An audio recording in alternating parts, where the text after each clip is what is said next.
Assalamu alaikum wa rahmatullahi wa barakatuh. He was thrown into a fire so massive they needed a catapult to launch him into it.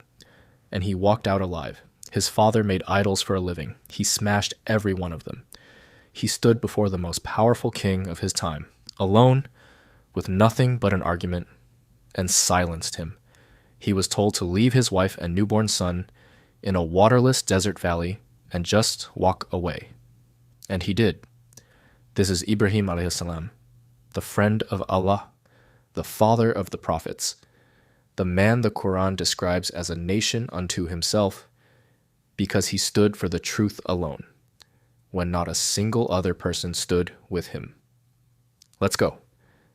Ibrahim alayhi salam was born in ancient Iraq, in the land of Babylon in the north. He lived approximately 295 years and spoke around 6 languages. He was a direct descendant of Nuh alayhi salam through his son Sam, and he was born into a city where everyone worshipped idols, statues of wood, clay, and iron that people knelt before, prayed to, and feared. His own father made them. His father's name was Azar. He carved idols for a living, and Ibrahim alayhi salam, from childhood, could not understand it. There's a narration that as a boy, his father would send him out to sell the idols in the market. Ibrahim alayhi salam would carry them through the streets calling out, "Who wants to buy something that has no benefit and can only bring harm?" Nobody bought. He obeyed his father and fulfilled his call in the same moment, but the lesson he was building toward was far bigger. One day, then, when the people of his city left for their festival, Ibrahim alayhi salam stayed behind. He walked into the temple, he picked up an axe, and he smashed every idol in the room, except the largest one. That one he left standing, and he placed the axe in its hand. When the people returned and found the destruction, they immediately knew there was only one person who had stayed behind. They brought Ibrahim alayhi salam before the crowd and demanded, "Did a salam before the crowd and demanded, 'Did you do this?' He said, 'Ask him, the big one. He has the axe.' They said, 'You know he can't speak. He's an idol.' Ibrahim alayhi salam looked at them. Then he said, 'So if he cannot speak, cannot move, cannot protect himself from a fly, cannot even hold the weapon you put in his hand, why do you bow before him?' The crowd had no answer. For a moment, the Quran records this, they turned to each other and something stirred. They almost understood. And then the moment passed, and the crowd decided, burn him. They built a fire so enormous that for a long time, no one could even approach it to throw him in. They used a catapult. They bound Ibrahim alayhi salam and launched him into the center of the blaze. In that moment, as he was flying through the air, the angel Jibril alayhi salam appeared and asked, "Do you need anything?" Ibrahim alayhi salam said, "From you? No. From Allah? Yes." That answer is the whole of monotheism in 4 words. He did not say, "There is no one to help me." He said, "There is one who can, and it is not you."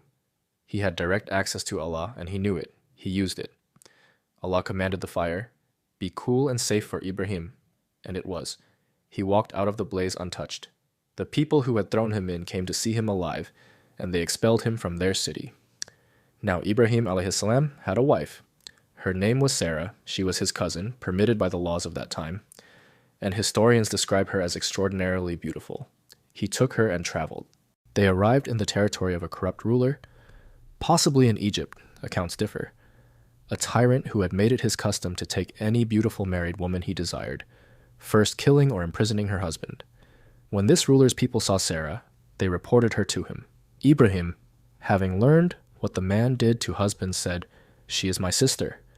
He meant sister in faith, but the ruler's informants had already told him the truth. "This is her husband." Sarah was taken to the ruler's chamber. She turned to Allah and made a prayer. "O Allah, if I have been faithful to you and faithful to my husband, then protect me from this man." The tyrant's legs turned to stone. He was paralyzed, frozen from the knees down. Terror gripped him. He said, "Pray to your God to free me. I will not touch you." She prayed. He was healed. He reached for her again. The paralysis returned, this time to his waist. He begged again. She prayed again. He recovered. A third time he reached for her. This time he was frozen to the chest. He said, I give you my word. If you free me this time, I will never touch you. I will let you go." And he kept his word. He released Sarah, and he gave her a gift before she left, a young Egyptian woman named Hajar, who became her servant. Sarah was a woman whose prayers Allah answered in real time. That is the kind of faith that lives in this story. Ibrahim alayhi salam and Sarah eventually settled in Canaan, the land of Palestine. Years passed, many years. Sarah could not conceive. By some narrations, they were both approaching 90 years old. Sarah, in an act of extraordinary generosity that few could manage, told Ibrahim alayhi salam to marry Hajar. She freed Hajar from servitude and gave her to her husband. Ibrahim alayhi salam married Hajar, and Hajar became pregnant. For a man who had waited decades for a child, the joy of this was beyond words. Ibrahim alayhi salam held his son Ismail for the first time and was overwhelmed. Then Allah gave him a command. Take your son, take Hajar, go to a valley called Baka, and leave them there. Baka, the ancient name for Mecca. A rocky, waterless valley surrounded by mountains. No people, no water, no shade, no food chain, nothing. Ibrahim alayhi salam loaded provisions, some food, some water, and made the journey. When they arrived, he set Hajar and the infant Ismail in the valley. He turned to leave. Hajar called after him, "Where are you going? Who are you leaving us with? You're abandoning us in a place with nothing?" Sarah was a woman whose prayers Allah answered in real time. That is the kind of faith that lives in this story. Ibrahim alayhi salam and Sarah eventually settled in Canaan, the land of Palestine. Years passed, many years. Sarah could not conceive. By some narrations, they were both approaching 90 years old. Sarah, in an act of extraordinary generosity that few could manage, told Ibrahim alayhi salam to marry Hajar. She freed Hajar from servitude and gave her to her husband. Ibrahim alayhi salam married Hajar, and Hajar became pregnant. For a man who had waited decades for a child, the joy of this was beyond words. Ibrahim alayhi salam held his son Ismail for the first time and was overwhelmed. Then Allah gave him a command.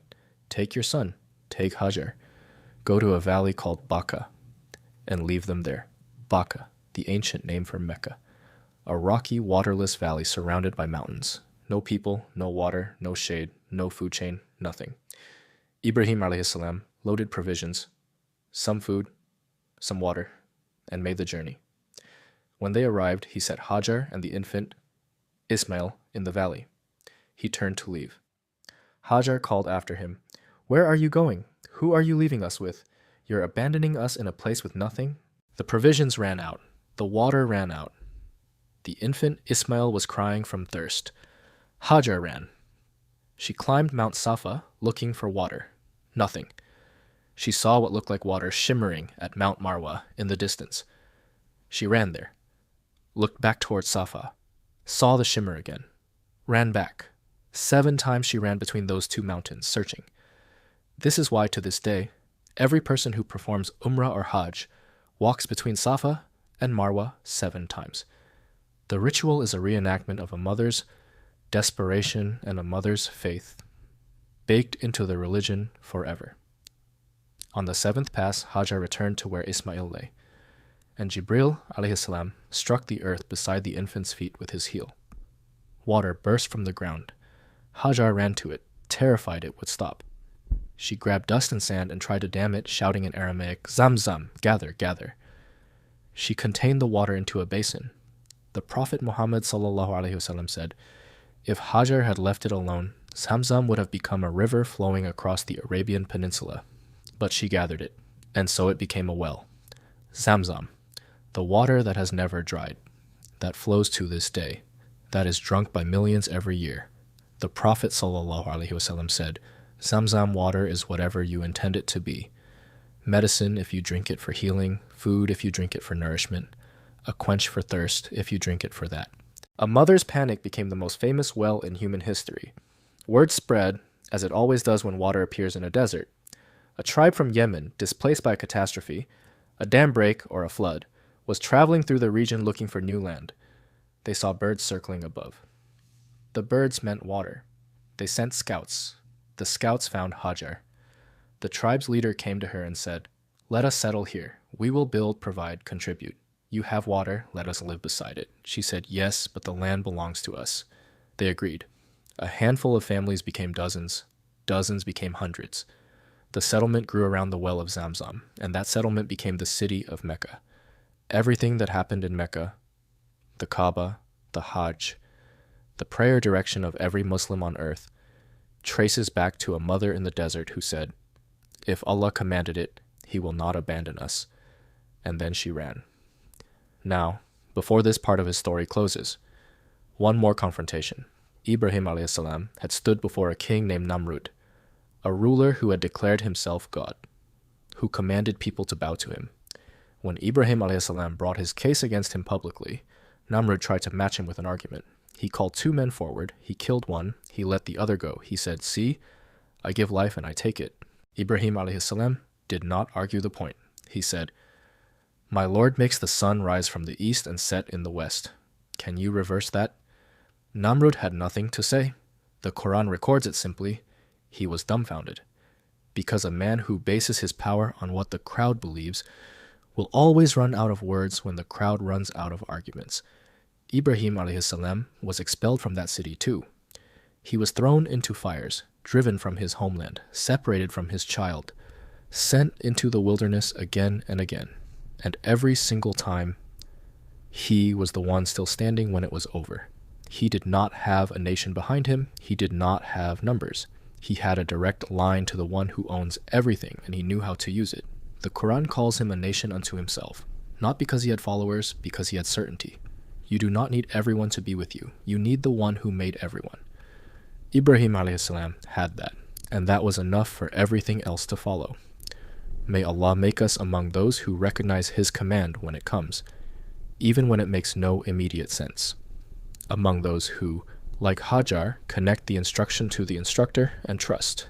And among those who, like Ibrahim a.s., stand alone for the truth, knowing that alone with Allah is never truly alone. Ameen. Wassalamu alaikum wa rahmatullahi wa barakatuhu.